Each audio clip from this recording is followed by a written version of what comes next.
Yo, what to do, YouTube? It's your boy Bray, and I'm back with another video today. And it sounded like a standard YouTube intro, which is so weird because I really don't actually talk like that. But oh well, it's what it is. So here we are today. It's a different video from based off from what you click on the video. Y'all hear I'm talking about my anime. Y'all know I love my anime and all the other great things I like to talk about. But we're actually gonna take an interesting take from anime topics today, and I'm actually gonna talk about the top 5 dads, in my opinion. If you don't agree with my opinion, don't argue with me. Argue with your mama. Pretty much today, I wanted to talk about why these anime dads that I like are the anime dads that I like. You know what I'm saying? Because most of the time, we always talk about these power scaling on like why this character is stronger than this character, why this character is stronger than that character. But today, I really want to talk about something that's really personal to me, which is fatherhood. For the people that know me and know a little bit about me, y'all know I'm a father. Y'all know I love being a dad. I love being around my kids. I love being able to have those moments with my kids where it's very influential. So when I see that in an anime that I'm watching or some of the ones that I've seen, I love to see the different spin and how they portray a dad or how that looks. So we're going to get right into my top 5 dads, starting off with the number 5. Number 5 today is actually going to go to Piccolo. Keep it a buck for all my Dragon Ball fans. I know I'm gonna receive some hate because Piccolo's not a dad, blah blah blah. Like I said, don't argue with me, argue with your mama. Anyways, Piccolo was probably gonna be my number 5, not because of the fact that he was a dad, but because of the fact that he took on that dad role for Gohan, pretty much raised him. I mean, he basically kidnapped him after his daddy. I mean, Goku, we all know Goku. Everybody know how he really just a piss poor dad. I mean, dude pretty much kills himself and then goes off to go do other things besides showing up and being a dad. I mean, but basically based off of Piccolo, Piccolo comes into Gohan's life and he pretty much gave him tough love, all the love that he needed, kind of like that little dad figure. So for myself, how that's relatable to me as a dad, some moments with my kids, I have to give them tough love, you know, and some moments that I have to be there, like, you know, that hurt themselves and I have to be hard on them. But I love the way Piccolo delivers it because he also still shows love and shows that he's like there for them. But at the same time, he shows them that sense of like, all right, now I can be the tough guy. And like some people will argue that it's Vegeta and things like that. And I will arguably say in this role at my number 5, I would probably choose Piccolo over Vegeta. Not because simply to the fact that Vegeta is a terrible father, because he's not, but simply because of the fact that Piccolo showed up in more ways, in my opinion, to be that father figure for Gohan rather than anybody else. You know what I'm saying? So pretty much my take at number 5. We're going with the Piccolo. Going with the Piccolo. All right. Next up, after that, we got Lord Forger. Lloyd, aka Twilight. For all my people that watch Spy Family, I'm gonna be honest with you, he not really a dad, but he really, like, it's gonna sound crazy, he made it to my top 5 dads. So if you in here arguing with me about this, or you didn't argue with your mama and not me, go talk to somebody else. But he's a dad because he playing that role and he's a spy. If you watch Spy Family, you should watch it. But I love the fact that he goes through all these trials and tribulations of a dad. Like for myself as a dad, I go through like a lot of roller coasters, I guess I would say. And as a dad, you realize that some things you're gonna have to pretty much like show up for, not show up for, you know, and not be able to, I guess. And Twilight prioritizes work a lot. And as a dad myself, where I'm busy, I prioritize my work a lot. And I do that a lot because it's for the sake of being good. Like, you know, for the sake of me just trying to better myself as a parent and provide my kids to the life that I wasn't provided as a kid. Now that I lived a rough life, but I wanted my kids to have a better life than what I lived as when I was growing up. You know what I mean? So I see Lloyd trying that in Spy Family by showing up and doing the family things. And he was willing enough to sacrifice the mission in order for Anya to feel good, you know? And sometimes as a dad, you got to do that. You know, sometimes you got to sacrifice the mission. Sometimes you got to sacrifice, I say mission, but you got to sacrifice your job. And it's about those things that you do to show up for your kids. And I like how Twilight does that, or AKA Lloyd. I like how he shows up as a dad and how he's able to provide that. And also, like I said, it's a fake thing because it is a mission, but he's treating it so deeply that he's actually falling into thinking that he's actually a real dad, that he's actually birthed Anya and all this other type of stuff. And so I really commend him for that, you know what I mean? So I choose him at my number 4 slot, you know what I mean? I think as a number 4, he's pretty solid. He's pretty solid, you know what I'm saying? So like I said in the comments, if you're going to argue with me about it, don't argue with me. argue with your mama. And I'm gonna keep saying that for the rest of this video. So if you made it to this part of the video, make sure you comment. Don't argue with me, argue with your mama. Okay. Okay, boo boo. All right, now we're going to number 3. Number 3, we got May Hughes. All right, for all my Full Metal Alchemist Brotherhood fans, oh my God, May Hughes like takes the cake. He died. Spoiler alert, sorry. But the way he died was just, it was so sad. It was so sad. He died so young. I felt so bad for his daughter.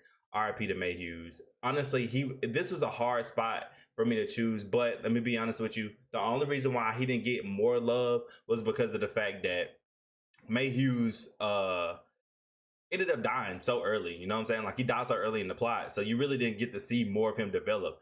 But one thing that I did love about him the most was the fact that he was able to praise his daughter as if his daughter was like the best thing smoking. Like, I mean, like, his daughter had won the World Peace Prize. Like, every moment he talked about his daughter and he praised his family. And I love that as a father. For myself as a dad, I love the fact that how I could speak my kids up. My daughter could do great things. My son could do great things. And it's just the way you speak them up. Like, you know, that proud moment. I remember a time, like, I'm just relating to this moment. I remember when my daughter did a dance competition and she got her first trophy. I'm gonna keep it a buck. I bragged about it so much and I talked about it so much that it was just like, it made it seem like I had won it. So I could relate to that as May Hughes. For myself, you know, being Garbage Bray, I relate to that so heavy because I love to see my kids grow up and I love to see them grow off and do great things. You know what I mean? So that's pretty much my hot take as far as my number 3 spot, why May Hughes got the number 3 spot. Now, I would say, does he need to be higher on the list? We could argue that, but again, like I said before, and should I say it? Yeah, I'm gonna say it. Don't argue with me, argue with your mama. Okay, okay, okay. All right, next one, number 2. All right, we got Minato. Minato takes number 2 because of the fact that he set his son up for success. Now, was he able to live out the whole life with Naruto? No. But let me be honest with you. Minato set Naruto up in so many different ways for him to be able to succeed without him. And I like that. I like the fact that as a parent, when you grow up, I mean, as a father, my bad, because we're talking about dads, not parents. But we're talking about as a dad, when you get your kids, you want to set them up for success. There's this old saying that says, you teach a man to fish, he'll, you know, feed his family for forever. Or if you give a man to fish, like, I mean, you give him a fish, he'll just only eat for that temporary moment. So the goal as a father is to teach your kids how to progress life without you, but let them know, like, I'm still going to be there in heart, in spirit, and always there. But you always want to be able to give them that push that they need. You know what I mean? And I see Minato did that. Now, by him giving him the 9 tails and giving him that curse, that was a lot on him. But as a parent, you put that on your kids. You put that on your kids because of the fact that you know and you believe in them more than they believe in themselves. And so as a dad, for myself, I saw that in Minato because of the fact that how he believed in Naruto and how he was able to see all those things in Naruto without Naruto even being born. He just did that sacrifice. Some people will call it selfish. Some people call it mean. Some people will just be like, he just did some bullshit, blah, blah, blah. But I'm going to be honest with you. I love the fact that Naruto was able to progress his whole life and have a good origin story and become a stronger individual, and he was able to provide more. I have not seen Boruto, so don't come from me, don't talk bad to me. I hear a lot of mixed reviews, all this type of stuff, but I have not seen Boruto. But I'm gonna assume Naruto ended up being a better dad than what Minato was to him. But I would say that Naruto wouldn't be who he was if it wasn't for his mother and his father. But it also, fathers and lives are a big impact, and I like that Minato was that for Naruto. So that's why he's in my number 2 slot. Okay. Then, last but not least, in the number 1 slot, drum roll please, we got Whitebeard. Whitebeard is my number 1 pick for Father of the Year. And I'm going to put it like this. Whitebeard is number 1 because of the fact that he was able to take all these people that weren't his kid, wasn't even his bloodline. He just wanted a family. And he made all of them his sons. Now, I don't know about y'all. I don't know how y'all feel about that or whatever. But like I said, don't argue with me. Argue with your mama. Okay. I think Whitebeard ended up having this vision that a lot of us forget.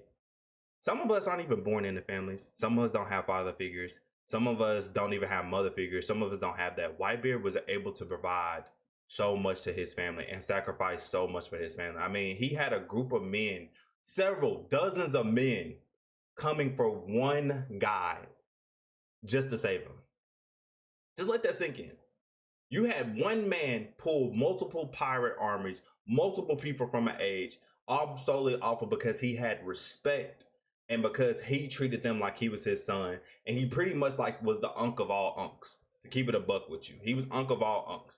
And Whitebeard just preached on family so much. He really just harped on the importance of family. And it was so much that, like, even though Blackbeard was so conniving and disgusting, he still tried to love that dude the best way he could. Even after betrayed him, he just wanted to call him back just so they could deal with him in the proper way. And I'm gonna keep it a buck, like, that's only love that a dad can have, you know.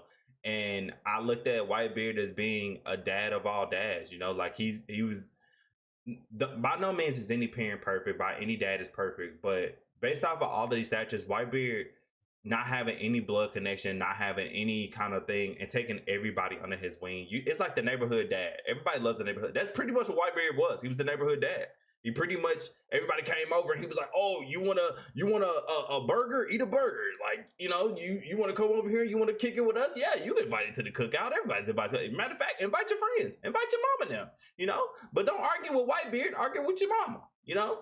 So I'm gonna just keep it a buck with you. That Whitebeard literally just he ended up taking the cake for me. So he's my number one. So my top five are these top five because solely because it's me. And if you agree with me, because we're at this segment of the video, if you agree with me and you think that everything I'm doing is right, don't forget to smash that like button and don't forget to subscribe because we think alike. For all the people that don't like this video and don't agree with me on this video, guess what?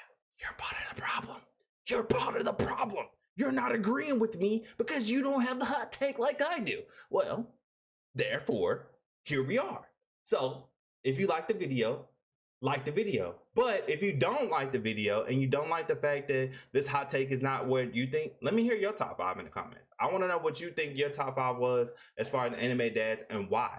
You know what I mean? This is an open platform. This is a community based. And not joke about it. Don't argue with your mama. But like literally though, I want to know what your top five dads are. Me for myself, I choose these dads because as a dad, growing up and realizing relationships are important. And I realized that out of all these dads, they all had a good relationship. They all had a good relationship with the kid.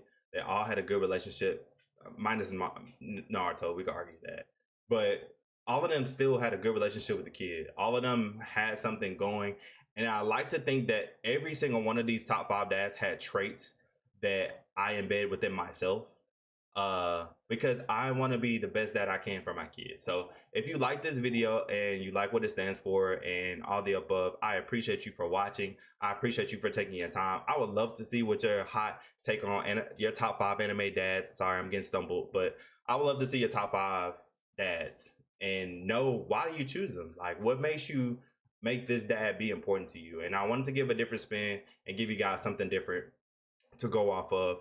But that pretty much is the end of our video. I hope you like my hot take and I hope you get engaged with this content as well, and I hope you enjoy it. And let me know down there also in the comments what other videos I want to see me do a hot take on. Do you want to do anime mothers? Do we want to do brothers? Do we want to do siblings? I got plethora of ideas that we can go this way, but just want to give you guys my opinion, give you my guys hot take and all the above. But as always, hope you have a great day. Hope you enjoyed the rest of the video, and I'll see y'all on the next one. Peace.